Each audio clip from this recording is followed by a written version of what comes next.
দক্ষিণবঙ্গে বর্ষা আসার যে সম্ভাবনা তৈরি হয়েছিল আগামী 12 তারিখের মধ্যে তার আর তেমন সম্ভাবনা নেই। সোমবার শহর কলকাতা এবং পার্শ্ববর্তী এলাকায় আকাশ আংশিক মেঘলা থাকতে পারে, সঙ্গে হতে পারে বজ্রবিদ্যুৎ সহ বৃষ্টি। দক্ষিণবঙ্গে কলকাতা, হাওড়া, হুগলি, উত্তর ও দক্ষিণ 24 পরগনা সহ বেশ কিছু জেলাতে শুষ্ক আবহাওয়া থাকবে। পশ্চিম ও উত্তর পশ্চিমে গরম হাওয়ার দাপট থাকবে আগামী 3-4 দিন। স্থানীয়ভাবে বজ্রবিদ্যুৎ সহ হালকা মাঝারি বৃষ্টির সম্ভাবনা থাকবে। পশ্চিমে শুষ্ক থাকবে আবহাওয়া। বর্ষার বাধা দক্ষিণবঙ্গে। নির্ধারিত সময়ে 10 জুনের পরই বর্ষা আসার সম্ভাবনা।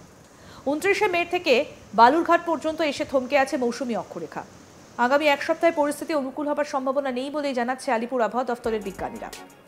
কেরালে আগে বর্ষা এলেও দক্ষিণবঙ্গে বর্ষা দেরিতে আসার নজির এর আগেও রয়েছে। উত্তর পূর্ব আসাম এবং পূর্ব বিহারে সক্রিয় ঘূর্ণাবর্ত রয়েছে। পূর্ব উত্তরপ্রদেশ থেকে উত্তর পূর্ব আসাম পর্যন্ত অক্ষরেখা রয়েছে। এই অক্ষরেখা বিহার, সিকিম, উত্তরবঙ্গ এবং আসামের ওপর বিস্তৃত। এর টানেই প্রচুর জলীয় বাষ্প ঢুকছে। উত্তরবঙ্গে আপাতত বৃষ্টি চলবে। দার্জিলিং, কালিম্পং, আলিপুরদুয়ার, কোচবিহার, জলপাইগুড়ি অর্থাৎ ওপরের দিকের এই 5 জেলায় বজ্রবিদ্যুৎ সহ বৃষ্টি চলবে। আলিপুরদুয়ার, জলপাইগুড়ি জেলায় কিছু অংশে ভারী বৃষ্টির সম্ভাবনা রয়েছে। উত্তরবঙ্গের জেলাগুলোতে বৃষ্টির সঙ্গে দমকা ঝোড়ো হাওয়া বইবে। 30 থেকে 40 কিলোমিটার গতিবেগে দমকা ঝোড়ো হাওয়া বইতে পারে।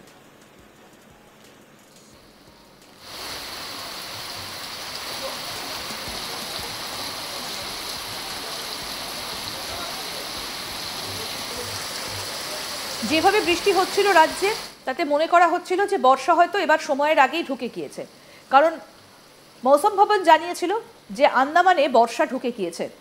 কিন্তু তারপর দেখা যাচ্ছে বৃষ্টির ভাবটা একটু কমতেই বর্ষা আসার যে অনুকূল পরিবেশ তৈরি হয়েছিল সেটা আবার আটকে গিয়েছে। দক্ষিণবঙ্গে বর্ষা আসার যে সম্ভাবনা তৈরি হয়েছিল আগামী 12 তারিখের মধ্যে তার আর তেমন সম্ভাবনা নেই। সোমবার শহর কলকাতা এবং পার্শ্ববর্তী এলাকায় আকাশ আংশিক মেঘলা থাকতে পারে, সঙ্গে হতে পারে বজ্রবিদ্যুৎ সহ বৃষ্টি। দক্ষিণবঙ্গে কলকাতা, হাওড়া, হুগলি, উত্তর ও দক্ষিণ 24 পরগনা সহ বেশ কিছু জেলাতে শুষ্ক আবহাওয়া। পশ্চিম ও উত্তর পশ্চিমে গরম হাওয়ার দাপট থাকবে আগামী 3-4 দিন।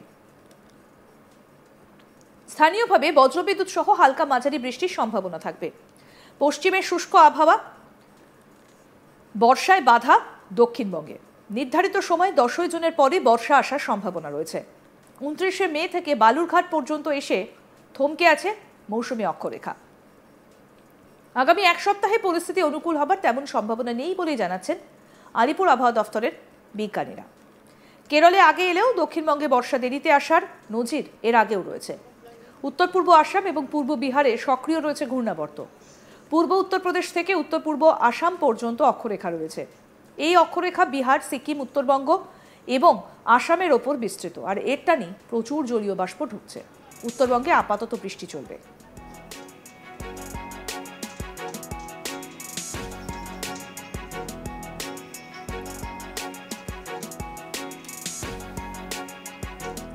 তবে দার্জিলিং, কালিম্পং, আলিপুরদুয়ার, কোচবিহার, জলপাইগুড়ি অর্থাৎ ওপরের দিকের এই 5 জেলায় বজ্রবিদ্যুৎ সহ বৃষ্টি চলবে। আলিপুরদুয়ার, জলপাইগুড়ি জেলায় কিছু অংশে ভারী বৃষ্টির সম্ভাবনা রয়েছে। উত্তরবঙ্গের জেলাগুলিতে বৃষ্টির সঙ্গে দমকা ঝোড়ো হাওয়া থাকবে। 30 থেকে 40 কিলোমিটার গতিবেগে দমকা ঝোড়ো হাওয়া বইতে পারে।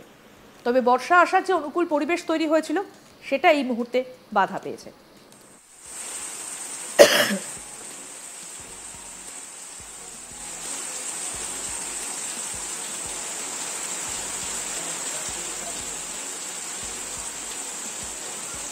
দক্ষিণবঙ্গে বর্ষা আসার যে সম্ভাবনা তৈরি হয়েছিল আগামী 12 তারিখের মধ্যে তার আর তেমন সম্ভাবনা নেই। সোমবার শহর কলকাতা ও পার্শ্ববর্তী এলাকায় আকাশ আংশিক মেঘলা থাকতে পারে, সঙ্গে হতে পারে বজ্রবিদ্যুৎ সহ বৃষ্টি। দক্ষিণবঙ্গে কলকাতা, হাওড়া, হুগলি, উত্তর ও দক্ষিণ 24 পরগনা সহ বেশ কিছু জেলায় শুষ্ক আবহাওয়া থাকবে। পশ্চিম ও উত্তর পশ্চিমে গরম হাওয়ার দাপট থাকবে আগামী 3-4 দিন। স্থানীয়ভাবে বজ্রবিদ্যুৎ সহ হালকা মাঝারি বৃষ্টির সম্ভাবনা থাকবে। পশ্চিমে শুষ্ক আবহাওয়া, বর্ষায় বাধা দক্ষিণবঙ্গে। অর্থাৎ নির্ধারিত সময় 10 জুনের পরেই বর্ষা আসার সম্ভাবনা।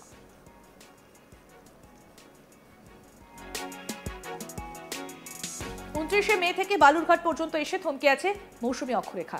আগামী এক সপ্তাহে পরিস্থিতি অনুকূল হবার সম্ভাবনা নেই বলেই জানাচ্ছে আলিপুর আবহাওয়া দফতরের বিজ্ঞানীরা। কেরালায় আগে এলেও দক্ষিণবঙ্গে বর্ষা দেরিতে আসার নজির এর আগেও রয়েছে। উত্তর পূর্ব আসাম এবং পূর্ব বিহারে সক্রিয় ঘূর্ণাবর্ত রয়েছে।